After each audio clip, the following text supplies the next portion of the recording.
Alright, you guys, you know what time it is. The Fairy Tail 100 Year Quest anime just came out, and y'all, you know we've been waiting for this one. It took 5 freaking years, bro. 5. And you know me, I gotta discuss this one. Also, let me just start off by saying, if you haven't seen 100 Years of Quest, I would go back and watch it because this video does contain spoilers, so spoiler alert. So let me just start off by saying, this episode first introduces the year 633 BC as the time of the first guild to ever exist. It shows us this man, with people kind of hanging on sticks, and, he walks out being all badass and fire and explosions going everywhere, and then he, vanishes in the woods. And that's all we kind of get from this guy for now. Also, later in the series, we find out that he's literally just the wizard that they met later on that was a dragon. He's really not some mysterious guy. First off, you just see everyone in the guild acting all goofy woofy, and then you got these two cowboys who have that kid, which I completely forgot about. To be honest, I don't even know why, but I always hated her ass. And then it introduces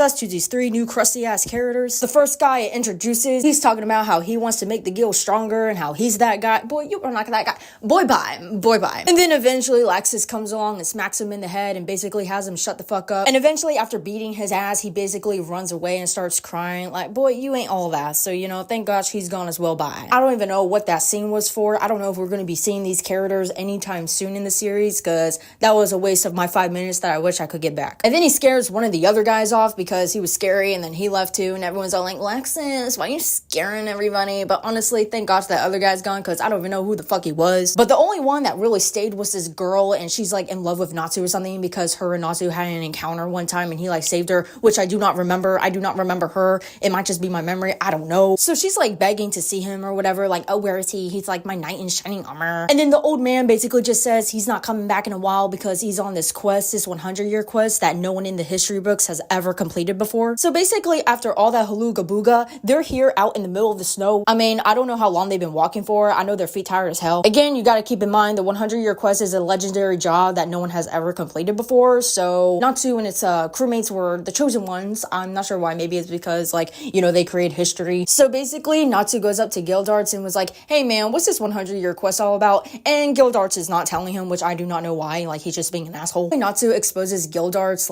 you just went alone, and that's why you didn't tell me nothing, but I'm going with my friends, so I know we'll succeed with the power of friendship. And then they get into this fight, and it's what, whatever. They're just stop it, jerk. No, you stop. Gildarts, no. My friends. Anyway, so then eventually they arrive at their destination. So they're still on their way trying to find this dragon, because that's the 100-year quest. It's to go up into this mountain, find a dragon, But eventually they enter this building, crusty ass building. It looks abandoned, and they're in here, trying to find the dragon. And then boom, they found the dragon. And they're whoa, we found you. Oh my gosh. The dragon reveals his name, and then Natsu's you're the one who sent us here, right? And then the dragon's yeah, I sent you here. And then Natsu's oh, why'd you send us here, man? Come on, let me know. No one's telling me anything.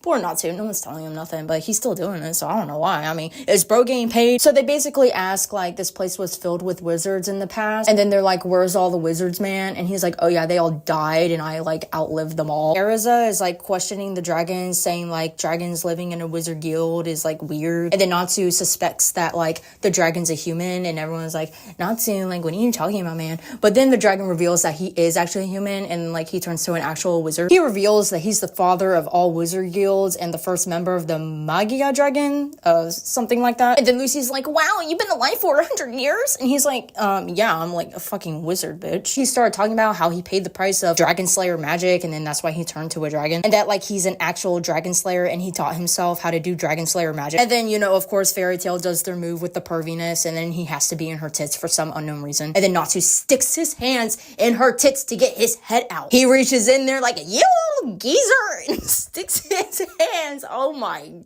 god. Guys, hang with me. I love this show. I do. It's just, hang in there with me. And apparently anyone who went on this quest died, and the only one who survived was Gildarts. And then, flashbacks go through Natsu's head, oh, my left arm, my left leg, my guts were spilling out. Ooh, but I survived, kid. So then the wizard's are you guys, sure you want to take on this quest? Because, it's kind of dangerous. And then Gray stands up and is yeah, this is why we came here. The power of friendship. We can do this together because we're friends. And then while this is all happening, Juvie Juvia is having a separation anxiety attack from, I don't know, abandonment issues from Gray. So then while the other girl is like fantasizing about Natsu, Juvia decides to be a bitch to her and is like, well, you know, he's surrounded by a bunch of women, like, and she starts naming all these women he's around. And then she goes back at him and she's like, well, you know, Gray, he's surrounded by all these women. And she starts naming the women Gray's around. And then they get into a fight. And I'm like, yo, stop. Just, y'all, you guys are adults. I know you guys are adults. I know you guys are not 16 years old. Maybe in the past, like in the, you know, series, but I know you guys are adults now. Like, we're in a sequel. Y'all gotta grow the fuck up. Basically, Metal Man notices that the new chick said a name like Briar, and then, like, the cat's like, you mean the person from Avatar? Which I do not know what that means. I'm lost. Maybe it's because I haven't watched the series in a while, or they're just trying to throw in an Avatar joke. I don't know. But anyway, he's like, oh, yeah, this girl knows somebody. Yeah, she knows somebody. I'm, like, onto her. So he's, like, staring at her. I'm like, yo, chill. Basically, she, like, knows someone he knows, so I'm like, okay, you know, this is gonna be interesting. So fast forward, we're back into the abandoned building. You have to sign this contract and that you can't tell anyone about the 100-year quest, which I don't know why. Where's the contract going to? Like, who is the law? I'm pretty sure if the law even found out he was here and that he was a dragon, they would arrest him anyway, so I don't know why this contract needs to be signed. He's like, sign it in case, like, you die type shit. Because it's like, once they're dead, like, what are they gonna do? You know, like, you're dead. So then everyone just goes along with it and signs it. So then Lucy's getting, like, second thoughts, like, I don't know if I should sign this paper like everyone else. You know, I want to stand out. And then it rewinds to, like, a week later that she's on this ship and she's talking to the maid. And apparently the bitch knows something about this too. And she's like, I can't tell you. She says something that she shouldn't have said, and her horny ass is like, oh, this calls for punishment. So then Lucy proceeds to sign it, and she's like, yeah, I'm gonna do it. I got my friends and family with me. He starts explaining the, like, 100-year quest to them, that there's, like, 5 dragons that they need to lock up and seal away. They find out the 100-year quest consists of a dragon hunt, which I don't know why they didn't know. So then the wizard reveals that he's mastered to, like, seal them away with his dragon slayer magic, and, like, these dragons are as strong as the previous dragon, Akanologia. It's a tongue twister. And then Natsu's like, whoa, a dragon hunt? Now I'm all fired up. And I completely forgot that Natsu did defeat Akanologia from the past, so you know, I think he's got this. I just don't know if he could do, like, 5 at once, but you know, this man's capable. So fast forward, they are now in the south, and then Natsu encounters these jellyfish-like creatures, and he starts picking them up, and Erza is like, bro, don't touch them. Like, what if they're poisonous? Like, why are you touching them? And then he's all like, oh, are they edible? Like, oh my gosh. So then freaking Wendy and Lucy start picking it up right after Erza was warning Natsu, like, don't touch it. You know, it could be poisonous. And I think, like, we should rely on Erza here when it comes to our mental states, because, you know, she's the smartest out of everybody here. Like, come on, man. You will never see me in my life touch something like that on the ground. And boy, did it bite Lucy. Not only did it bite Lucy, but it went into her mouth, bro. And then Natsu starts getting a kick out of this. He starts laughing at her. He's like, ha, you stupid whore. And then Grace sitting here all like, I told you guys so. Like, no, the fuck you didn't. Erza's the one who says something. He's trying to take credit for the hoe. Oh my god. So now currently all these jellyfish are attacking them, and you know, they're trying to find a way for them to get off them, because apparently they're trying to inherit in their bodies or something. So then Wendy finally uses her wind technique, and then, you know, eventually blows them all away into the sky, and yeah, that's it. Then now Lucy's saying her mouth is numb. You know, she probably needs to go see a damn doctor, because I don't know what just went into her mouth, bro. Like, she's probably got some type of new disease. And then fucking